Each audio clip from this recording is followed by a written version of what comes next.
Nós tivemos aquela discussão pesada sobre o projeto de lei de regulação das redes sociais. Uns chamavam de projeto contra fake news, outros chamavam de PL da mordaça, PL do cala-boca. Existe algo desse tipo de regulação, ou seja, do que pode ser escrito ou não escrito, compartilhado em rede social?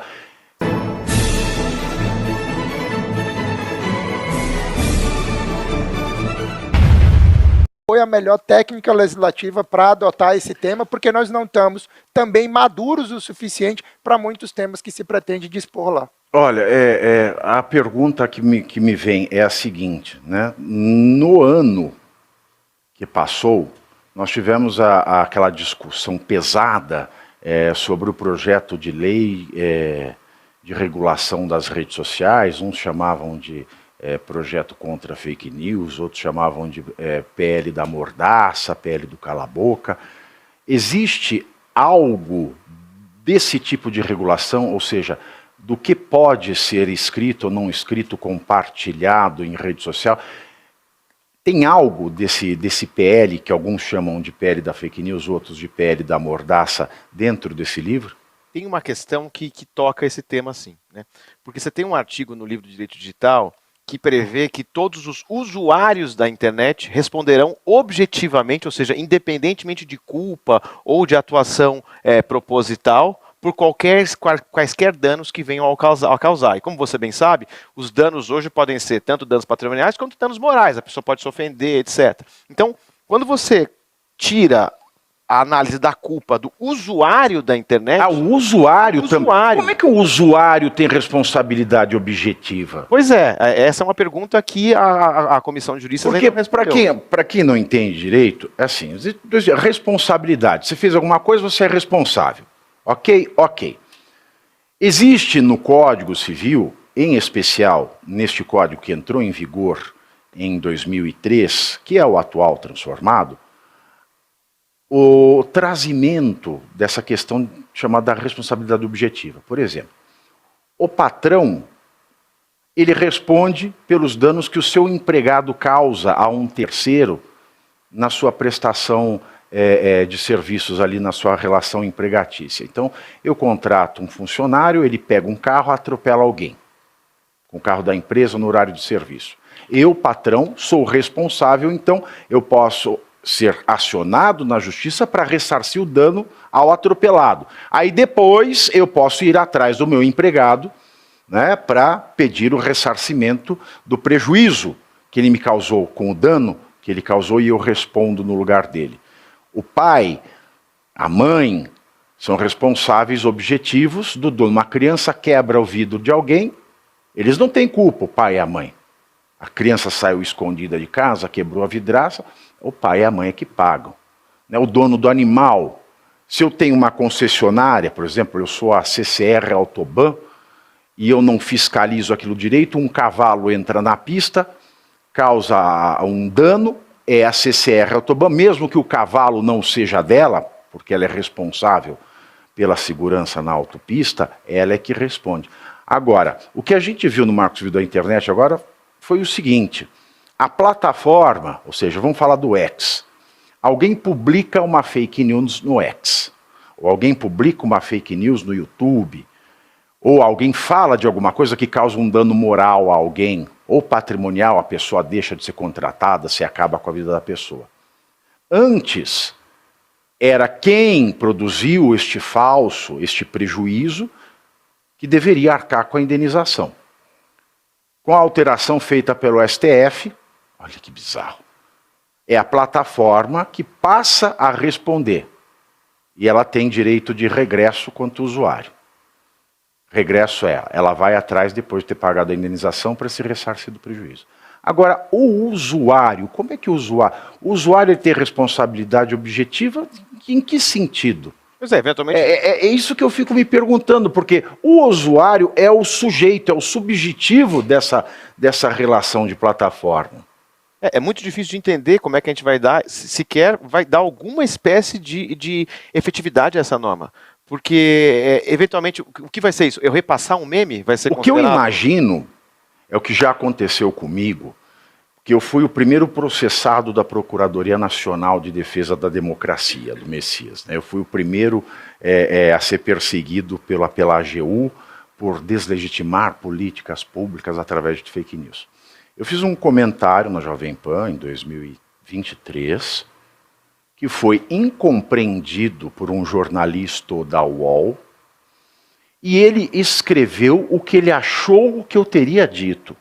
E a partir daquilo que ele escreveu, do que ele achou que eu teria dito, a AGU me processou. Então, ao que me parece, é uma responsabilidade objetiva, ou seja, eu sou responsável por aquilo que as pessoas acham daquilo que eu escrevi. Então, eu inauguro aí também a desopinião. Você tem esse risco. A desopinião, porque se eu sou autor de uma desinformação, eu sou responsável direto. A desinformação foi criada por mim. Agora, eu não tenho como ter responsabilidade sobre a desopinião do outro, sobre a burrice alheia. Você veja o perigo que é esse novo Código Civil, que o Pacheco está tentando emplacar. É por isso que essa discussão é importante. Depois que esse programa acabar, tem mais discussão ainda. Você reveja. Vá procurar saber, porque isso vai detonar a vida do brasileiro. Um dos aspectos que eu trouxe na apresentação dessa edição especial de hoje foi a palavra sovietização. É uma palavra que eu, lendo o projeto, lendo algumas coisas, lendo muito artigo do professor Paulo, do professor Fábio, eu acho que eu li quase tudo que vocês escreveram e deram de entrevista antes de falar com vocês, eu fiquei muito preocupado. E essa palavra, ela aflorou, não é, na minha leitura. Ele mexe com aquilo que esta audiência se preocupa muito, que é a sanidade da economia brasileira. Ela mexe nos contratos.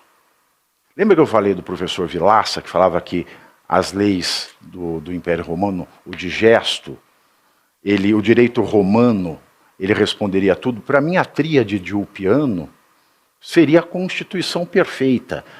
Você não precisa saber mais que isso. Qual é a tríade de Ulpiano, para quem não estudou direito? Viver honestamente. Quais são os deveres das pessoas? Viver honestamente, atribuir a cada um o que é de cada um, e não prejudicar ninguém. Se você vive isso na sua vida, se o outro vive isso na vida dele, você não tem problema. Viver honestamente, dar a cada um o que é de cada um e não prejudicar ninguém. E também nós temos uma outra questão, que é da nossa tradição jurídica, que é o chamado pacta sunt servanda.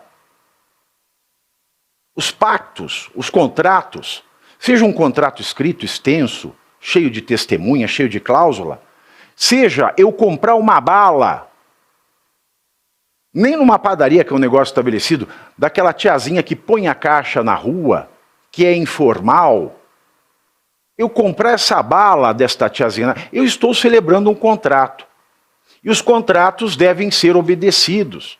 Os contratos, eles devem obrigar aqueles que contratam a respeitar o que está sendo contratado. Dizia-se, o contrato faz lei entre as partes.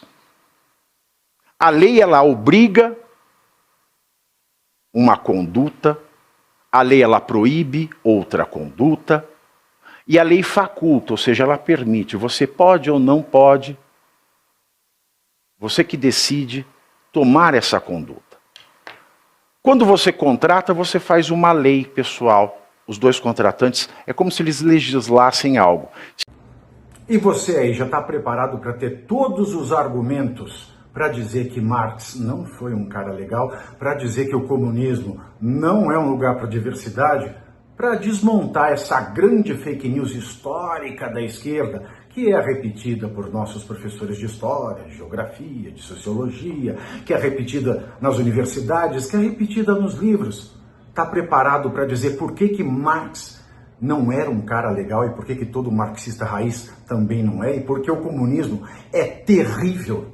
Você já leu Nos Anais de Marx? Pois é, aqui nesse livro você vai encontrar tudo o que você precisa saber para responder aquele sabichão que diz que Marx é um cara legal, pois não é. Leia agora Nos Anais de Marx, a trolha do comunismo transviado para encaçapar idiotes. À venda em todas as livrarias do Brasil, pelo site ou nas lojas físicas. Não deixe de ler.